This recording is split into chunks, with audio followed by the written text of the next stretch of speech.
Well, I'm talking today with Mykola. Mykola is now based in Ukraine, but he spent some time in Israel working with technology companies as well. And Mykola is our leading partner in East Europe today. Hi, my friend. How are you? I'm good. I'm good. Adapting to the new environment or the new normal, as you're saying, Tiago. Yeah, let's speak a little bit about it. The word of the day is for sure uncertainty for both large Right. and small companies. What would you say, speaking about this post-COVID world that we are trying to figure out, what's coming? What's coming, Mykola? What is going to look like this new normal we are calling? Look, I've been discussing this with my wife today in the car on our way to the temporary office that we are having here because we're now sitting in her startup location empty, right? And it's a new normal. So we're using it as a temporary office, a pop-up office for us because it's impossible to work from home. I don't know. I mean, those people who are posting all these pictures, how they organize their working space at home with the kids and stuff. I don't know how they do this. For us, it doesn't work. And we've been talking about uncertainty, and we realized that it's impossible to figure out what it would be. It's just impossible because how can you figure out something that you never experienced, you never saw, you never had in your life? So when all the HBRs and McKinseys and Deloittes are saying that the world is never going to be the same, if you ask them back, so how it's going to look like, the fair answer is we don't know. We have no idea, right? So this new normal or the post-COVID world, as you're saying, is definitely going to be something else in certain aspects, but we don't know how it's going to look like.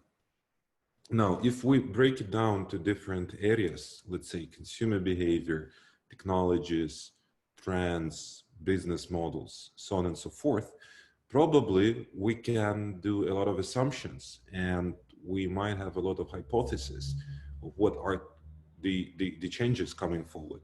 But again, no clear answers. And this is the new normal, having zero clear, 100% sure answers to the questions, to the difficult questions that we have. We were already living in a world with a lot of volatility, uncertainty, complexity, and ambiguity, a VUCA world. This Yeah, was we already our thought we context thought before. so that we thought that it was volatile, uncertain, ambiguous, and complex. That apparently it was not. Apparently, the Comparing, complexity and uncertainty is something that we're experiencing now. I'm working with a lot of companies, and like months and years ago, I was telling them about the VUCA thing, and like, yeah, VUCA. But it is only now, seriously, it is only now that they feel it with their skin, that this unpredictable and fast changing, completely changing business landscape is here. And if you want to, it's not about building sustainable business models anymore. It's about survival, right? So if you want to survive, you just have to be somehow keeping track and trying to get prepared to things like COVID these days. we are feeling in our skin. Everybody is experiencing it now. And I think that we have now a change in environment because before people spoke about VUCA, but not everybody was feeling it, or maybe not everybody was facing the facts. Yeah, But now everybody's facing the facts because everybody's feeling it. It's visceral. It's in the right. skin.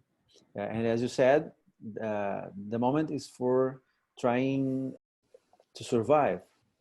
But anyway, this post-COVID chapter that we don't know how we can prepare, but we are trying to.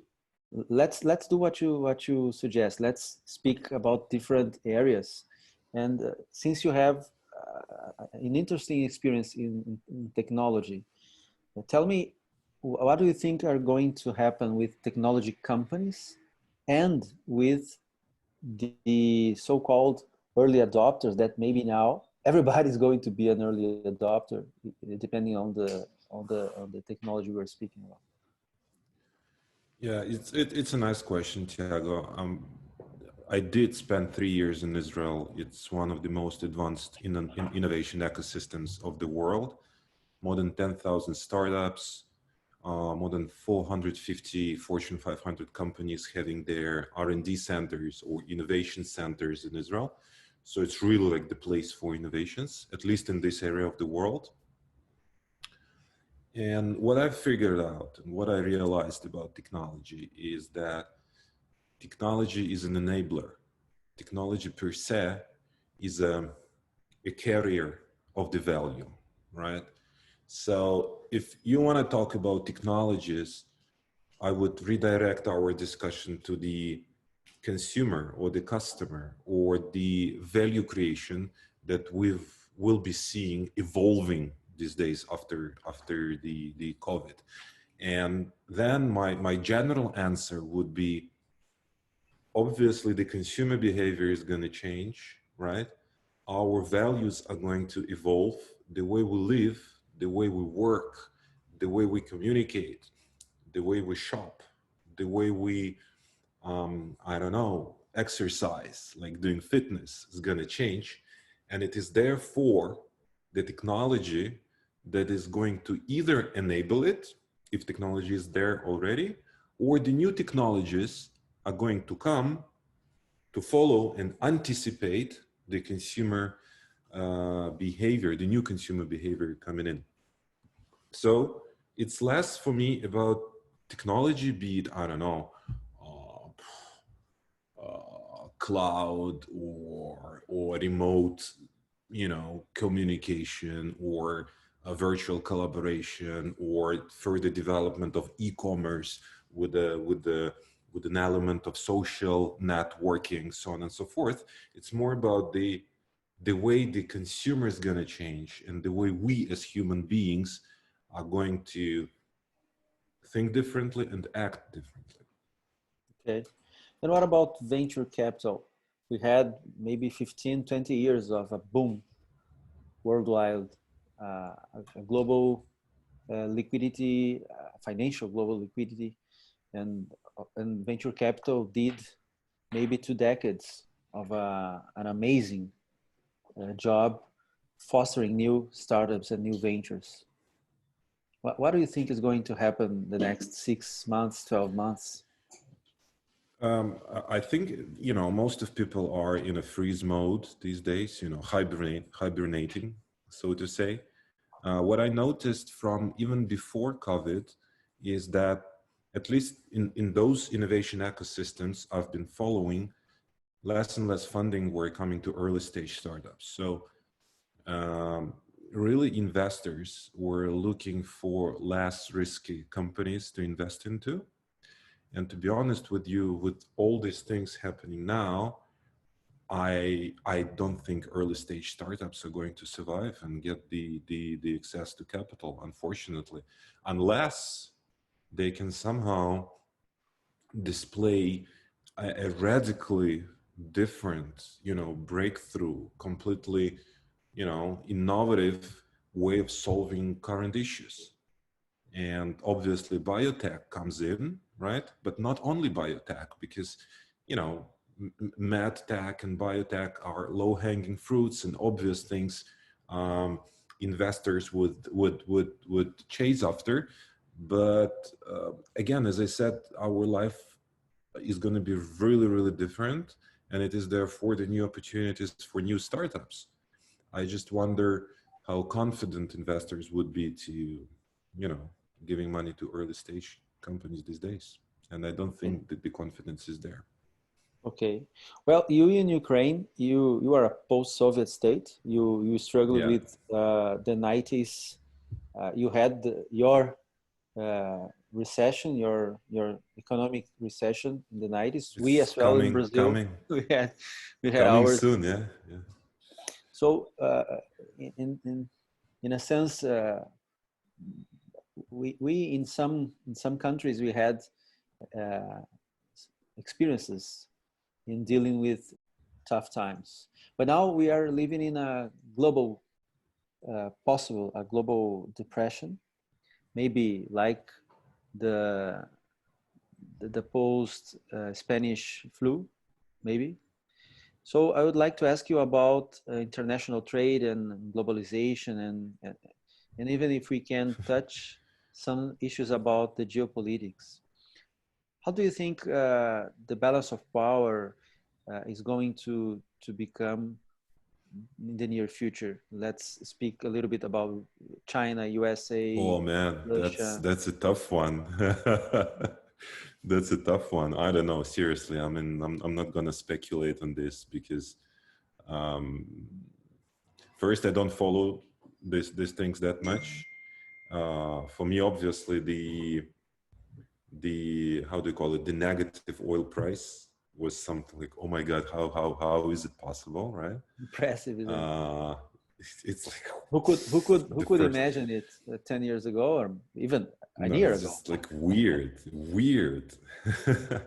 I don't know, it seems that this globalization thing is a bubble.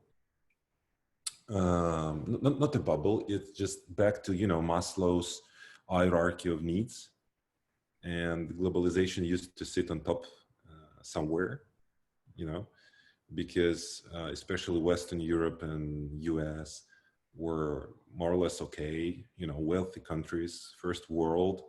And obviously, once you have something to eat and you have no issues with medical services and safety, and I don't know, in the center of Paris, you can theoretically and practically walk freely on the streets in the center without having a risk of being shut down or something like that, then you start thinking about, you know, next level. And here comes the sustainability agenda. Here comes the globalization, like one world and things like that. But suddenly, what we're seeing now, what I see now, at least from the news, from the highlights, is surprisingly, we're still human beings, and we're still getting very easily into the panic mode. And once we're getting into the panic mode, nobody gives a shit about globalization and helping, you know, developing countries and stuff like that, because people want to get back to their safety zone, you know, stop it, just get me back to my beautiful past, closing their eyes and stuff like that. And this is what's happening. And this is why I'm hearing some European states, part of Schengen zone, by the way, saying that they want to lock their borders for years, right? Meaning that, you know, this one world or global approach doesn't work, since they have other urgent issues to deal with. Yeah, yeah. So following that, international trade may also decrease in general. Yeah, I think so. Or it might create opportunities for developing states like Brazil and like Ukraine. Why? Because, and I don't know, I need to look into those numbers. Maybe I'm speculating, but I already know that, for example, export quotas for Ukrainian meat, poultry, and agricultural goods were increased dramatically.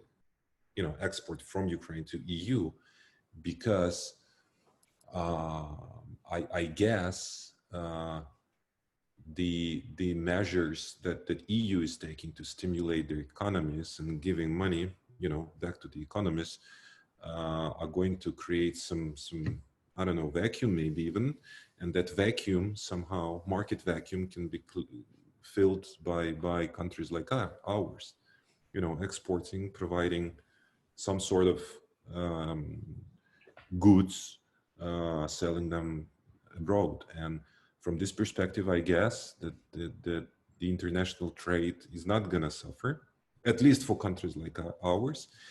What I also think is there's another issue. I don't know how did you deal with it in Brazil. It's a good question to answer, but human labor traffic, right?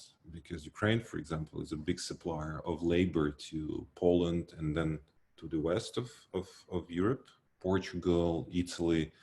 I don't know about Brazil, whether you guys export your labor to countries like US or maybe others. But a lot of those workers had to come back to Ukraine after the quarantine was announced in Italy and across Europe. And now they will be looking for opportunities here domestically. And theoretically, it can create a lot of, traction here inside the country and helping the country to rebuild its economy. But it's a speculation again. Well, in our case, we were already struggling with unemployment. And of course, now with so many layoffs, we are having much more trouble in that area. And speaking about the behavior, people behavior in general, you were speaking about the Maslow hierarchy. Yeah. In this new normal, would people likely stay at home working, as everybody's thinking about the remote work come to stay for good, or as I am trying to prospect a different thing here, as a rebound, people are going to push back to stay with others face to face, because after so many months, or at least after so many weeks working at home, maybe what is going to happen is a reverse, is a whole different thing. It's just a speculation, but what are your thoughts on this new, because it's a whole different lifestyle. It's not only working at home, as you were just saying. You've got the kids, you've got the dogs, you've got everything around, a whole different work-life balance. And for sure many people were used to do this way of living, but it's not everybody. But now we're living in a moment that mostly everybody who can are working at home. So what is going to happen in terms of behavior? I don't have research data about that, to be honest with you, but I would split this question into two parts. Okay. One part is about like socializing, and the second part is about really like working. And everybody I'm talking to, at least among, my circle of friends, they're really looking forward for, offline socializing opportunities, because at the beginning it was fun to drop parties via Zoom and stuff like that, cheers. But now it's not, and people do miss that. So from this perspective, I think that physical interaction or physical socializing is going to be a new luxury, if you wish. Yeah. So it's gonna come back. I'm sure about that.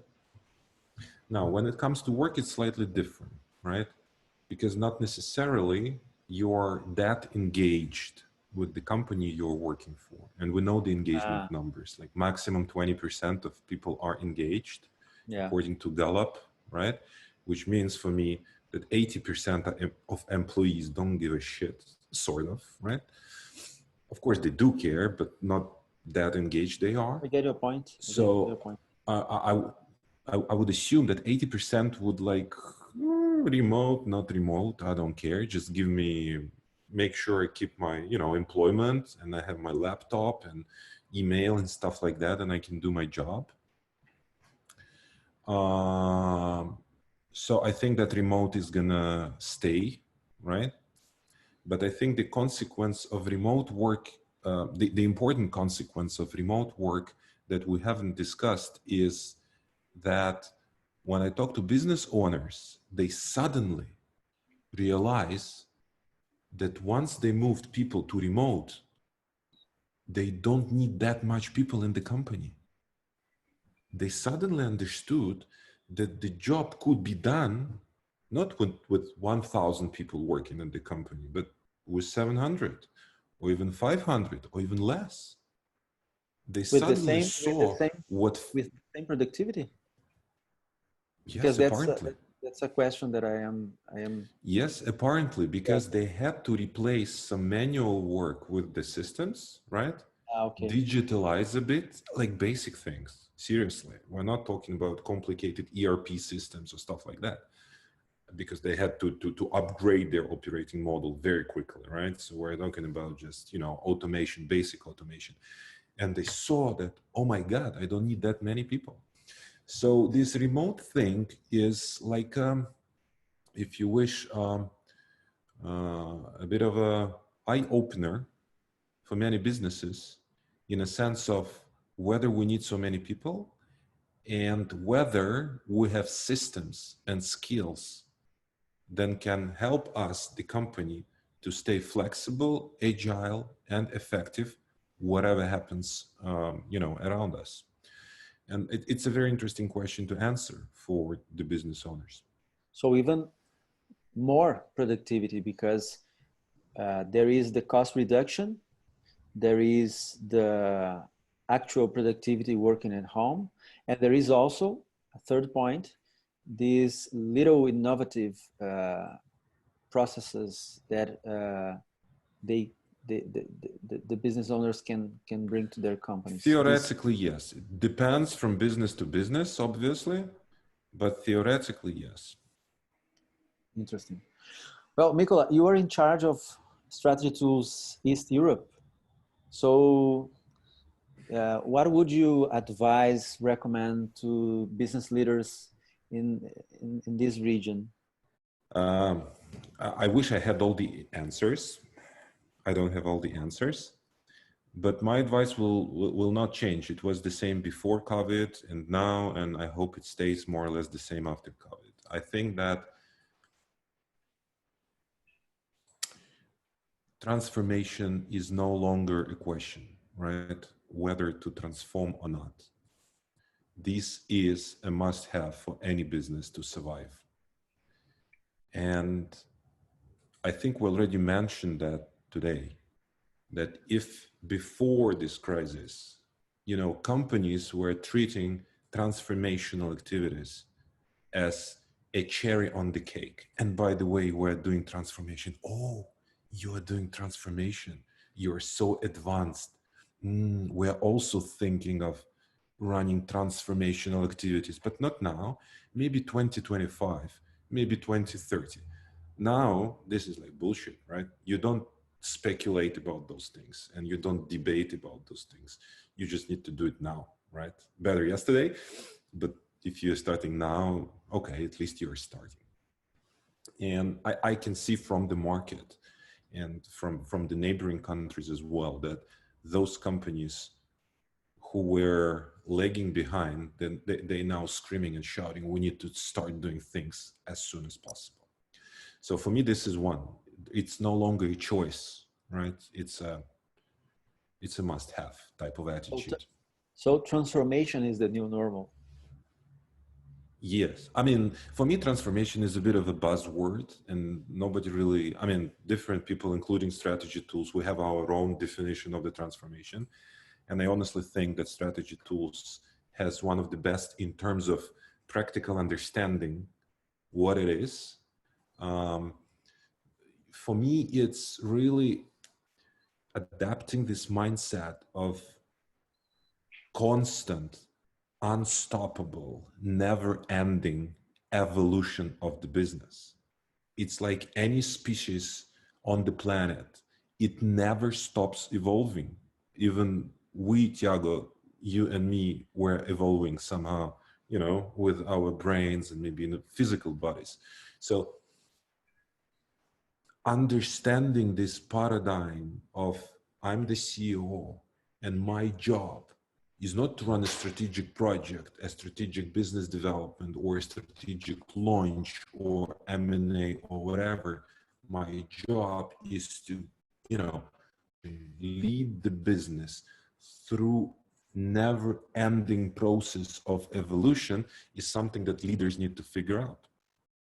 And for me, there are a couple of elements of the transformation that I believe are essential, right? And all of them were, or most of them were covering with our tools, with strategy tools, right? And transformation series and corporate and I mean startup series, because they complement each other, obviously. So number one is purpose, and it's a big question mark for me now, because during the good times, businesses were talking about the purpose, right? Like purpose-driven companies producing value to the customers, producing value to shareholders, producing value to communities, so on and so forth.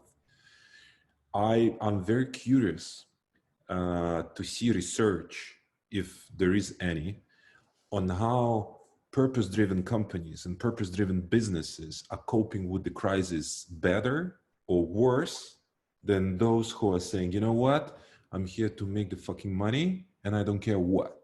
Okay, crisis, you need masks and sanitizers. I'm swapping my business to making masks and sanitizers because I need to earn money. Versus, you know, social value and stuff like that. My hypothesis, and I think that purpose-driven companies are gonna survive and are going to reinvent themselves during the crisis times. But we need to have, you know, evidence for that. So this is something I would drop for discussion on your LinkedIn, in our Telegram channel, or whatever, right? Purpose-driven companies coping with the crisis. Number two, strategic agility. And I think we covered that extensively with strategy tools. Your ability to imagine the point B, where are you going? What is your ambition? And then figuring out your avenues, how to reach that ambition, being flexible, agile, hearing what the external environment is showing to you, signals, trends, shifts, so on and so forth, and adapting accordingly. So this is number two, purpose and strategic agility. Number three is customer centricity, which for me is not about, you know, slogans and statements and corporate websites, because I don't think there is a company that says, look, we're not customer centric. This is our competitive advantage. We don't care what customers want. We don't listen to our customers. We're just doing whatever we like to do, right? But at the same time, 70–80% of new products, services, startups that are released to the markets is a flop. It's a fail. So how can you be customer centric and producing so many failures at the same time? So there is a gap, apparently.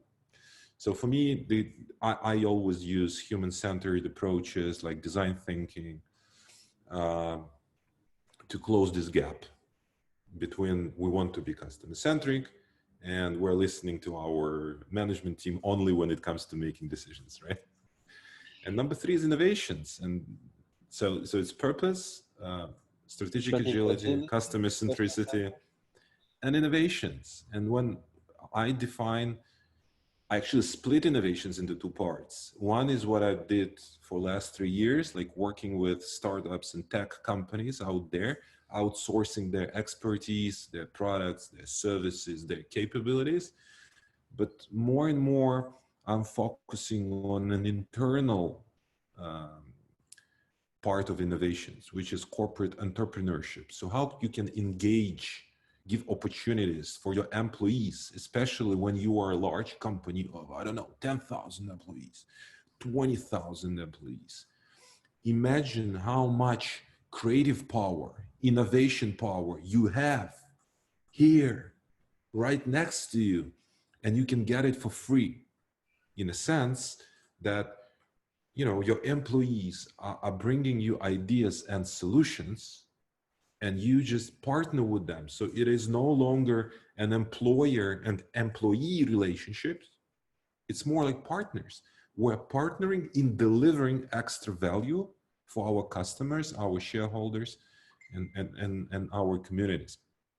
And it's a completely different conversation. It must be a long one, because I do believe this is the future. And I do believe that crisis like this one will open up